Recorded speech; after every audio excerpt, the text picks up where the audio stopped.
Hello, everybody, and welcome to another episode of Rolling in Crypto, where we are building a community of like minded crypto investors to share information with each other, bring more people in the community. What we're trying to do here is weed through all the information that is out there so we can get down to the bare bones of what crypto investing is, share known scams, share good information that you can use to save some time, save some money. Things like which exchange to use, especially for a beginner. It's different for a beginner, different for more experienced. I wish this. I'm doing a series, Crypto 101, which kind of just goes through the basics of crypto investing and which exchange to use, how to get started, how to buy your first coin, how to fund your account. So we've done a lot of those. If you need to see them, you can go to Crypto 101 and get caught up. At this point right now, we are going to talk about what actually blockchain is and what Bitcoin is. First thing is, this is not financial advice. Don't buy coins based on anything that I'm saying, but use the information to help you do research to find the coins that you want to buy. I'm not a financial advisor. I'm not your financial advisor. And that said, this is just for entertainment and educational. So let's get started. Like I said, I was doing the series of Crypto 101, and we've done some things, basically things that you need to know before you even start buying crypto coins. So we're past that point, and now we're just going to kind of, I don't want to say backtrack a little bit, but we are going to just talk about what Bitcoin is and what blockchain kind of is. Not really get that much into blockchain, but so I'm going to share my screen here with you, and you can share along with me and take a look at what is Bitcoin and how does it work. So as an easy starting point, think of Bitcoin as basically just numbers, and they're stored on the internet. As more and more people start to trade Bitcoin, it gradually becomes more and more recognized medium of exchange. Bitcoin has been referred by some as the currency of the internet, and it is kind of, I wouldn't say it's the prevalent currency of the internet, but it is definitely used on the internet. Who created Bitcoin?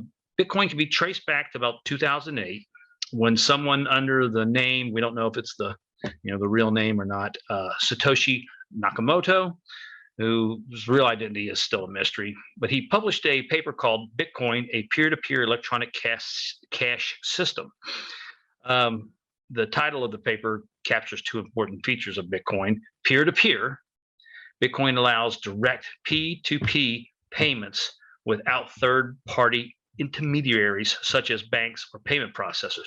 So that's person-to-person payments without having to go through a credit card or going through any type of system other than the blockchain system to send money to another person.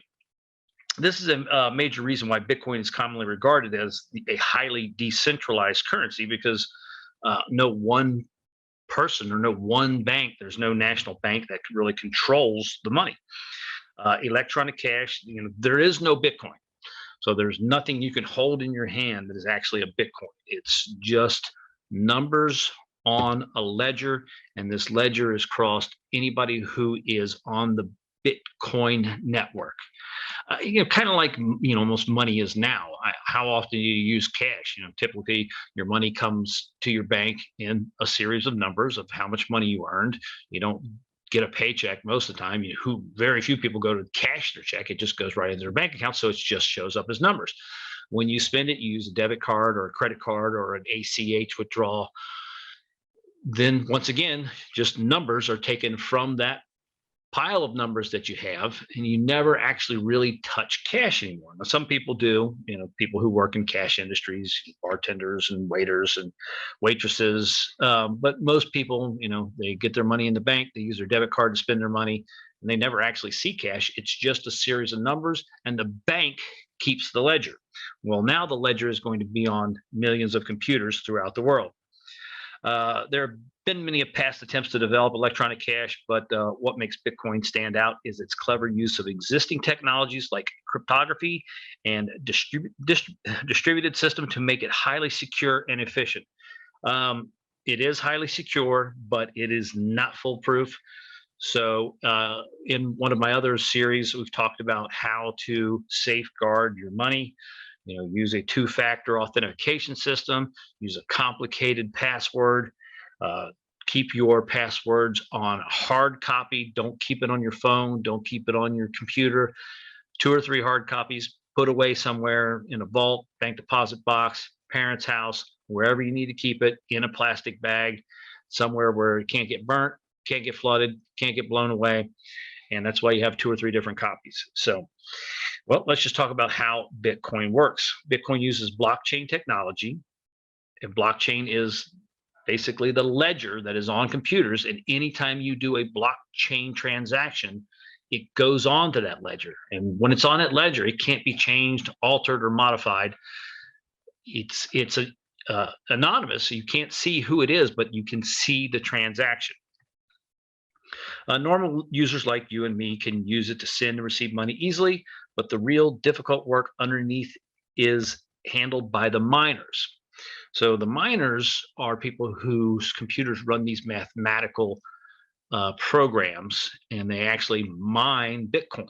And there's only 20 million total Bitcoins to be mined, and they're starting to get down, starting to run out of Bitcoins. And when that happens, most likely the price per Bitcoin will go up. Even though Bitcoin right now is worth about $47,000, people already are working in fractional Bitcoins. So nobody's spending 1 Bitcoin and asking for change. They're spending in fractional.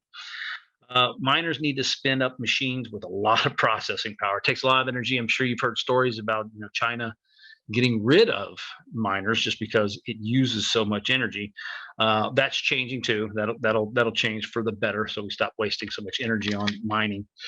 They needed to store the data, handle and broadcast transactions, solve a complex mathematical puzzle called proof of work. And like I said, we're going to proof of stake, another video, we'll get into that, to reach consensus. When you send a new transaction to the Bitcoin network, miners will pick up your transaction and do all the complicated work mentioned above under the hood. You don't really see any of this stuff. You can go and check your transactions on the ledger, but all the work is done by computers all across the world. You may wonder why miners would volunteer to maintain a decentralized network. Well, that's because they're not doing it for free. Like I say, they're incentivized to do so by receiving mining rewards and transaction fees. So they're getting paid in Bitcoin, and they're making money. So that's why it was huge when China started kicking out its miners. And still don't understand why they did it. I'm sure somebody does. If you do know why they did it, share it with us on this video. So you've got the basic understanding. And why is Bitcoin so revolutionary? Bitcoin is the first payment network that is fully autonomous and self-sustaining, which is kind of good and kind of bad, because there's nobody to go to if you have a problem. There's nobody who runs Bitcoin.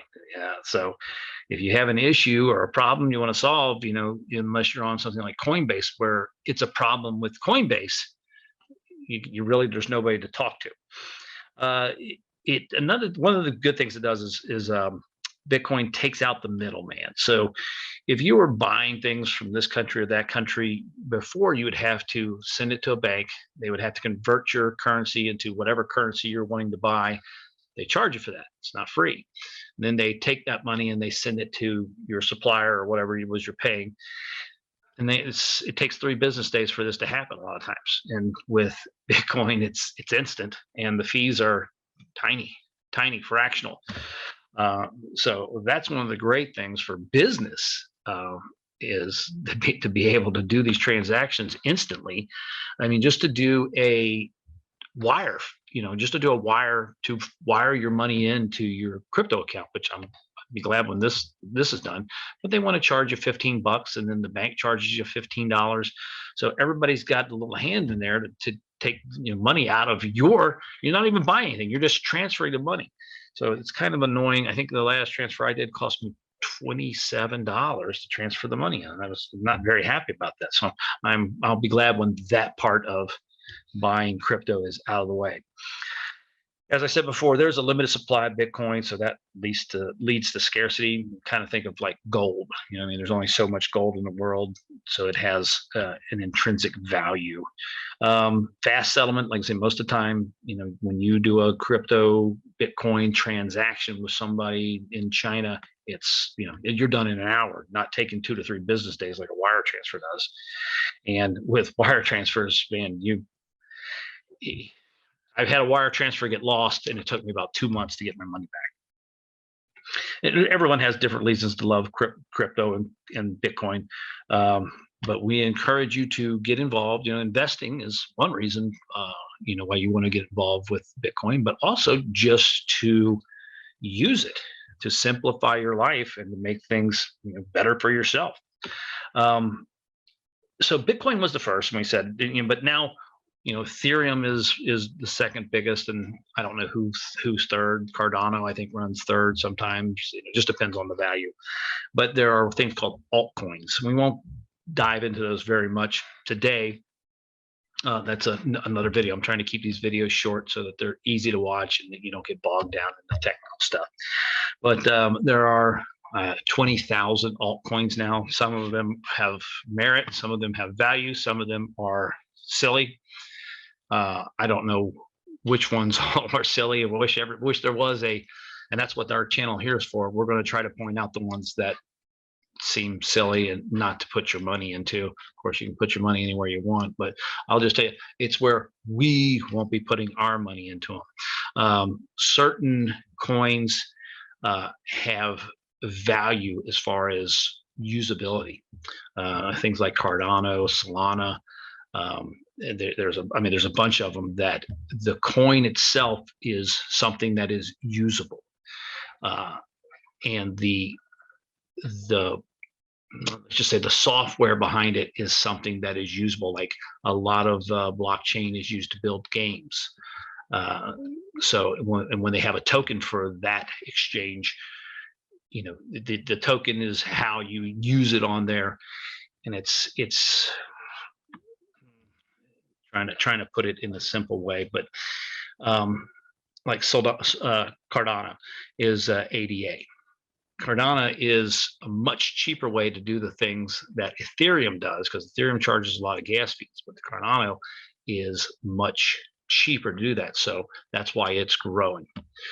So with all that information that I've given you about Bitcoin and blockchain, you can understand why you would want to invest in it and why we think Bitcoin is going to be in the future. Now, we know blockchain, at least for the short term, is never going to go away. Blockchain technology is here to stay.